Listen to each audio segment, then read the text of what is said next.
Hey guys, Andy here. So I'm not a big tablet user. I don't think I've personally owned a tablet for 3 or 4 years.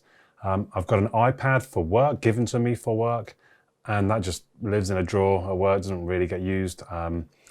But recently there have been a few times when I thought actually it'd be quite handy to have a sort of portable mobile media device that I can take with me from room to room.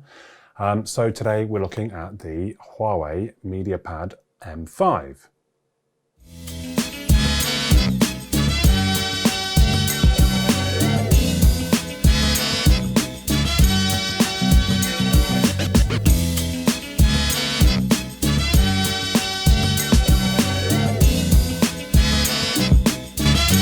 Before we move on, I'd like to take a moment just to ask you to please visit androidandy.uk/support to see the various different ways that you can support the channel.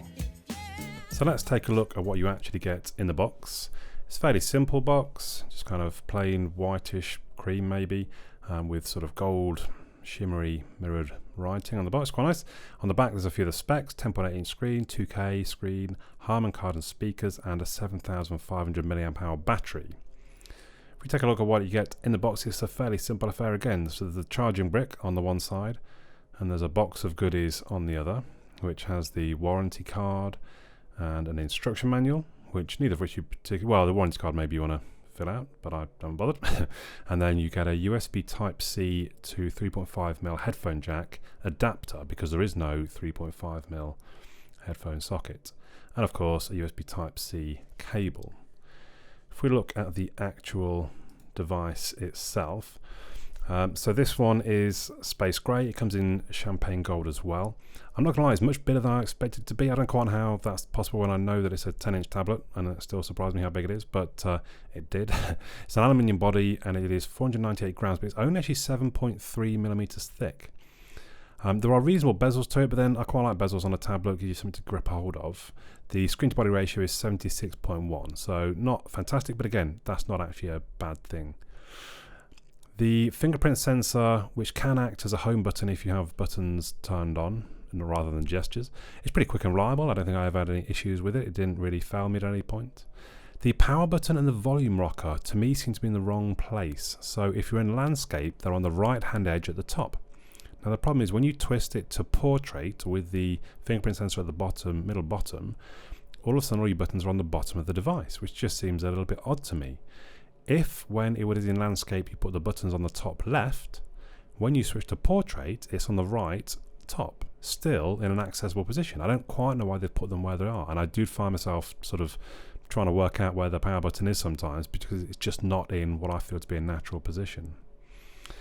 Typing can be a bit of a pain in landscape, especially if you're trying to do it in a handheld fashion, but switching to portrait and it's not too bad.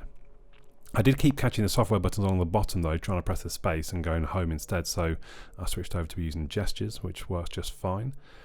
The screen is a 10.8-inch IPS LCD and it's 2560 by 1600, which is about 280 pixels per inch. It's only 394 lumens, so wasn't that great in bright light, but to be fair, the only time I took it outside was when I went outside to take some video and some photos. Generally, obviously, I'm going to use it around the house or around the flat, and I have to say, it looks pretty fantastic. The colours are strong, the detail is good, it's a really nice screen. Hardware-wise, working at a high silicon Kirin 960 chipset, which is 16nm, so it's still quite thick compared to what we're seeing these days, which is about 7 on the top-end devices. It's got an octa-core CPU, it's got a Mali G71 GPU, and 32GB of storage with 4GB of RAM. You can get more storage. I think you need to go to the Pro version to do that though. All of these specs give the Geekbench 4 score of 5,850. One of the strengths of the device are the stereo, in fact there's 4 speakers, Harman Kardon speakers. They scored 94.1 on my test, which is pretty high. There's only a few phones that went above, which I guess you'd expect from a tablet.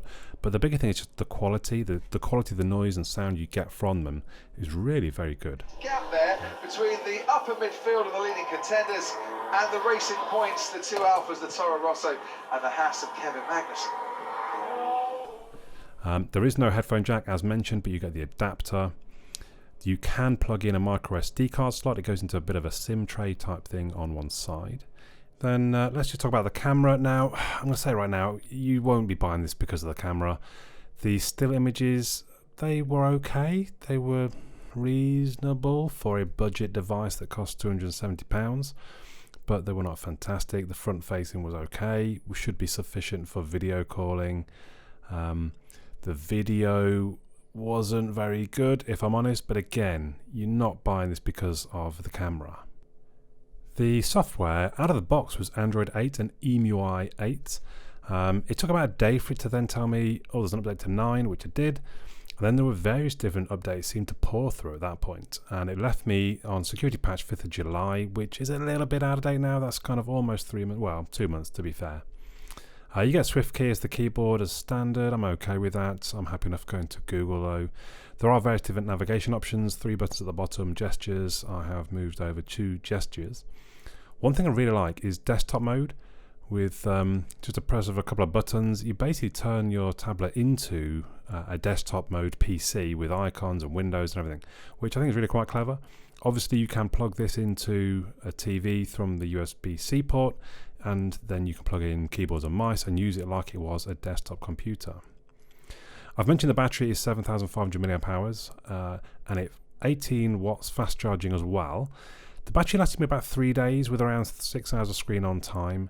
There is an advanced setting to turn off access when the screen is off to sort of Wi-Fi, but it didn't seem to make much difference. I could still hear notifications coming through when this option was set. It scored 87% in my test. I guess, you know, it is a bigger battery, but it's a much bigger screen than phones, so almost it's unfair to compare them, I guess.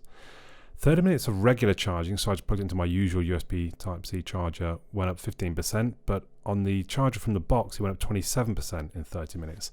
And I think you're looking at sort of 2 hours to charge from low to full.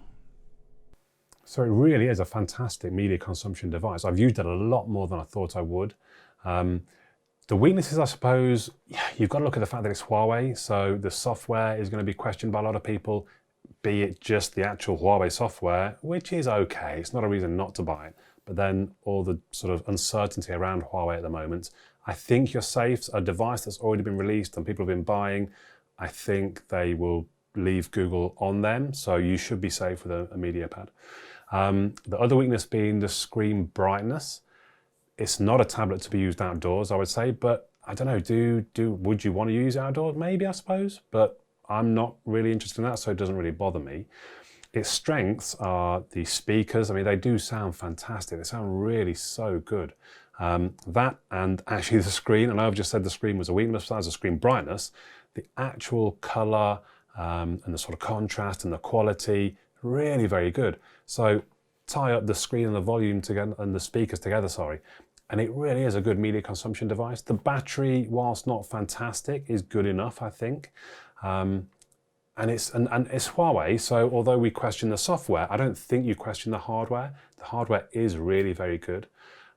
So let me know your thoughts in the comments down below. I do read all of them. If you haven't subscribed already, make sure you click the little fella that's going to appear up here. You may also want to have a look at some of the other videos on my channel, which I'll put one of them up there for you to take a look at. As I've said, leave a comment. I do read them all and reply as much as I can, or if I think I need to. But for now, my name's Andy, and I'll catch you all again soon.